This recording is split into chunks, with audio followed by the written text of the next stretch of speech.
안녕하세요. 저는 결혼 5년차 30대 중반의 여자입니다.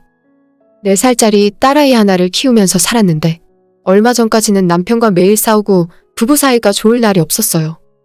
그 이유가 여러 가지가 있었겠지만 가장 큰 문제는 1년에 10번 있는 제사와 명절 때문이었어요. 제사와 명절마다 남편과 허구한 날 싸우고 시댁만 생각하면 속에서 신물이 올라올 정도로 진절머리가 나더라고요. 명절이 되면 우리 시댁은 완전 동네 무료 급식소 저리 가라 할 정도로 사람이 바글바글하게 모이고 그 사람들 다 밥 먹이고 술상 차리고 난리도 그런 난리가 없었습니다. 아버님이 완전 조선시대에서 막 타임머신 타고 온 사람처럼 가부장의 끝판왕이셨는데 시댁 식구들 그렇게 많이 들락날락하면서도 아버님이 본인 형제 식구들은 손가락 하나 까딱하지 못하게 하고 우리 식구들만 죽어라고 잡아 돌리셨어요. 아버님이 장남인데 밑으로 남녀 형제들만 7이 더 있습니다. 제사는 그렇다 치고 명절에 식구들 한번 모이면 애들까지 포함해서 40명 넘는 대가족이 찾아와서 시댁을 완전 뒤집어 놓는 상황이에요.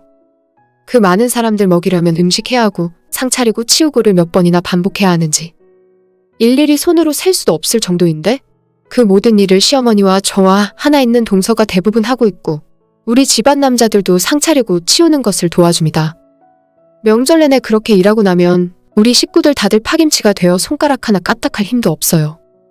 남편 쪽 사촌이라는 인간들은 음식 만드는 것은 고사하고 접시 한 장 물 한 컵 자기 손으로 나르는 법이 없고 심지어 요즘 세상에 만두나 동그랑땡 같은 것들도 직접 만들어야 정성이라면서 절대로 만들어진 제품 사지 말고 직접 다 손으로 만들라 하더라고요. 이놈의 집안 가풍이 어떻게 되어먹은 노릇인지 대부분의 친척들은 당연히 빈손으로 와서 손님 행세하다가 집에 갈 때는 냉장고 메어 집안에 선물 들어온 과일이나 통조림 햄까지 싹싹 털어서 싸들고 돌아갑니다. 그렇게 해도 아무런 문제가 없는 이유가 오히려 우리 시아버지라는 인간이 자기 동생들에게 더 못 나눠줘서 안달이 나 있는 사람이었어요. 우리 딸아이 장난감도 사촌들이 갖고 싶다 하면 나중에 너네는 또 사주면 될 거 아니냐 라고 하면서 아이 손에 들려있는 인형 장난감을 뺏어서 사촌에게 건네주시는 대단한 분이십니다. 그렇다고 우리 애한테 언제 한번 용돈 준 적도 없으시고 뺏긴 아이 장난감을 다시 사주신 적은 당연히 없으시죠. 남편 입고 있는 패딩도 작은 아버지가 마음에 든다고 하니까 그 자리에서 벗어보라 하시고는 입고 가라고 내어주시고 본인 입던 바지와 양말까지 달라고 하면 다 벗어서 주실 분입니다. 세상에 호인도 이런 호인은 살다가 처음 봤어요. 저희 시댁 집안이 돈이 많고 잘 살아서 그러냐 하면 절대 그렇지 않습니다. 시아버지는 제가 시집 온 이후로 나가서 일하고 돈 벌어오는 꼴을 본 적이 없고 시어머니가 김치 공장 다녀서 번 돈으로 겨우 생계 유지 정도 하고 있는 상황이에요. 그런 와중에 아버님은 장손이라는 이유만으로 종친회, 선산 유지하는 데 들어가는 세금이나 벌초 비용 같은 것도 전부 본인이 부담하고 계십니다. 그나마 아버님의 동생들이 얼마라도 보태주면 사정이 나을 텐데 그런 건 일절 없고 아버님의 종친회에서도 돈 달라는 소리만 하지 우리 시댁 앞으로 1원 한 푼 나오는 돈도 없어요. 남편은 저희 친정아빠가 하는 사업을 물려받아서 같이 하고 있는데 규모가 큰 사업은 아니지만 직원도 10명 남짓 쓰고 있고 그럭저럭 먹고 사는데 지장은 없이 살고 있습니다. 원래 우리 아빠 사업장에서 직원으로 일을 하고 있던 남편이었는데 워낙 성실하고 일을 잘해서 아빠가 눈여겨봐뒀다가 제 신랑감으로 점을 찍어놨더라고요. 아빠 회사에서 저는 격리로 일을 하고 있었고 그렇게 인연이 되어서 연애하다가 결혼하고 지금까지 살고 있습니다. 친정아빠는 저희 결혼하고 2년 후에 은퇴하셨고 지금은 엄마랑 시골 내려가서 전원주택 짓고 강아지 2마리 키우면서 즐겁게 살고 있어요. 저랑 남편이 전적으로 사업을 맡아보기 시작하면서 예전보다 돈은 많이 벌고 있는데 사업을 운영하는 것이 둘 다 처음이다 보니 쉬운 일은 아니더라고요. 하지만 집안 친척들이 어찌나 전화해서 돈 빌려달라, 차 바꿔달라, 집 사는데 2천만 원이 모자란데 그것 좀 보태달라는 식으로 이야기해서 몇 년 전부터는 시댁 식구들 모이면 저희가 먼저 죽는 소리 합니다. 사업 너무 힘들다고 다 망해가니까 우리 돈 좀 빌려달라고 먼저 이야기해요. 뻔뻔한 인간들이 우리가 돈 잘 버는 것 같을 때는 앞에서 살살 웃으며 알랑방 뀌끼고 돈 나올 구석 없나 눈치만 보던 인간들이 우리가 쫄딱 망했다고 하니까 내가 그럴 줄 알았다면서 송충이는 솔잎을 먹고 살아야 하는데 너네가 무슨 사업을 한다고 난리냐고 한마디씩 하더라고요. 남편이랑 제가 평소에 타고 다니는 외제차가 한 대씩 있는데 시댁 내려갈 때는 둘 다 그 차 안 타고 회사에서 영업 다닐 때 쓰는 20만 킬로 8년 탄 국산 준중형 차 끌고 내려갔더니 그때 시댁 사람들 표정이 정말 볼만했습니다.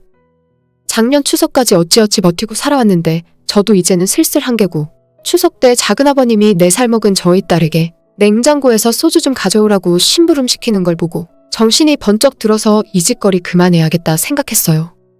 남편이랑 추석 끝나고 이틀 동안 싸우고 난 다신 당신 집에 가서 종로를 못하겠다고 이야기했는데 남편도 결국 제 말이 맞다고 해서 시댁이랑 인연 끊을 생각으로 아버님에게 이야기했습니다. 저는 이 집안 장손 안 할 테니 앞으로는 작은 아버님네 장남을 장손으로 삼아주세요.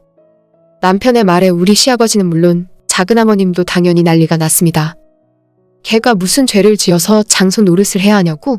쓸데없는 소리 하지 말고 앞으로도 계속 너가 장손 노릇 해야 한다고 하시는데 제 남편은 무슨 잘못을 지어서 장손 노릇을 이어가야 하나요? 남편은 두 집안 어른이 아무리 뭐라고 해도 끝까지 자기 할 말을 이어나갔습니다. 지금까지는 아버님이 경제력이 없는 바람에 시댁 형제들끼리 친목게 하고 있는 것도 전부 우리 남편이 대신 내고 있었어요. 매달 10만 원씩 1년에 120만 원 내는 돈이었는데 그 돈도 앞으로는 못 내주겠다 하고 우리 집안 식구들만 죽어라 고생하는 제사와 명절은 앞으론 참석하지 않겠다고 했습니다. 남편이 이야기하는 걸 보면서 저렇게 말해도 괜찮나 싶었지만 시아버님과 작은아버님 두 분은 욕만 하고 화만 씩씩거리고 내시지 별다른 행동은 못 하시더라고요. 그도 그럴 것이 지금까지 맹목적으로 희생만 하고 장남 노릇하면서 뭐 하나 좋은 점이 없었는데 우리가 미쳤다고 그걸 계속하고 있겠습니까? 저희가 먼저 안 하겠다고 이야기했더니 도련님 내외도 그동안 참아왔던 서름이 터지면서 시아버님에게 저희랑 똑같이 앞으로 명절 제사 참석 안 하겠다 선언했어요. 시어머니와는 미리 이야기해서 명절 연휴에 저희랑 같이 2박 3일로 여행 다니기로 했으니까 이제부터 시댁 사람들이 명절 때 모이고 싶으면 집에 혼자 남아있는 아버님 댁으로 모여서 직접 자기들이 음식 만들어 먹던지 알아서 하라 했습니다. 어떻게 너희들이 집안 어른들에게 그럴 수 있냐고 막대 먹은 자식들이라 작은아버님이 욕을 하셨는데 남편은 화도 내지 않고 침착하게 그동안 우리 가족들이 많이 참고 살았으니까 앞으론 전화해도 받지 않을 거라고 집안에 큰일 생기면 문자 보내라고 말씀드리고 그 자리에서 일어나서 집으로 돌아왔네요. 그 후로 작은 아버님이 시댁 친척들에게 전화를 돌렸는지 고모님들이나 아버님의 나머지 형제분들이 번갈아가며 전화를 해서 페르나라며 말들이 많더라고요. 남편은 그냥 싹 다 차단해버리고 앞으로 연락하고 얼굴 볼 일 없이 살자고 했습니다. 어머님께서 이래도 되냐고 걱정을 하셨지만 이번 설 연휴에 도련님네랑 두 가족이 모여서 제주도 여행 가기로 했다고 말씀드렸더니 어머님도 같이 가겠다고 따라 나섰어요.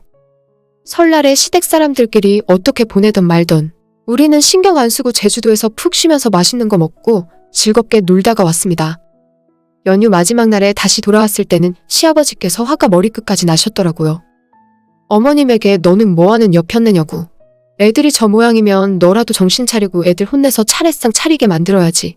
같이 놀러 다니면 되겠냐고 하시길래 남편이 거기서 나서서 앞으로 어머니 괴롭히지 말고 한 번만 더 강제로 일 시키면 두 분은 이혼하시게 될 거라고 이야기했습니다. 돈 벌어먹고 살 능력 하나 없는 아버님이 지금 이혼 당하고 자식들에게 용돈 한 푼 못 받으면 당장 먹고 살 길이 막막해질 거라서 일단 남편 말에 입을 다물고 계시더라고요. 그 잘나고 아끼는 자기 동생들은 아버님 이혼당하고 혼자 버려지면 집에 모시고 가서 걷어먹을 사람 하나 없나 봅니다. 아무튼 그 뒤로 아버님은 꿀먹은 벙어리처럼 입 꾹 다물고 아무런 말씀을 안 하셨고 어머님에게 나중에 물어봤을 때도 집에서 기가 팍 죽어서 잔소리 한번 못 하신대요. 이번 명절은 정말 평화롭고 즐겁게 보냈고 동시에 1년에 10번 있던 집안 제사도 다 없애버리기로 했습니다. 우리 아버님을 비롯해서 작은아버님까지 제사는 어떻게 안 지내냐고 하시길래 우린 안 할 테니 하고 싶은 분들 있으면 얼마든지 직접 하시라고. 만약 작은아버님네에서 제사상 차려놓으면 우리가 가서 절은 할 수 있다고 했더니 또다시 입 꾹 다물고 조용해지셨어요. 진작 이렇게 할 걸 결혼하고 지금까지 왜 그리 참고 고생하고 살았나 싶었네요. 남편도 시어머니도 다들 하기 싫었지만 자기들도 왜 해야 하는지도 모르고 있었는데 제가 못하겠다 하니까 상황이 한 번에 정리가 되었습니다. 돌아오는 추석도 그렇고 앞으로 제 인생에 내키지 않는 시댁 모임은 없을 예정이라서 마음이 너무 편하고 결혼 생활 다시 하는 것처럼 즐겁습니다. 그 뒤로 남편과도 싸울 일이 없어졌고 집에 웃음꽃이 다시 피었네요. 오늘의 제 이야기는 여기까지입니다. 끝까지 들어주셔서 정말 감사드려요. 다들 행복하시고 좋은 하루 보내시길 바랍니다.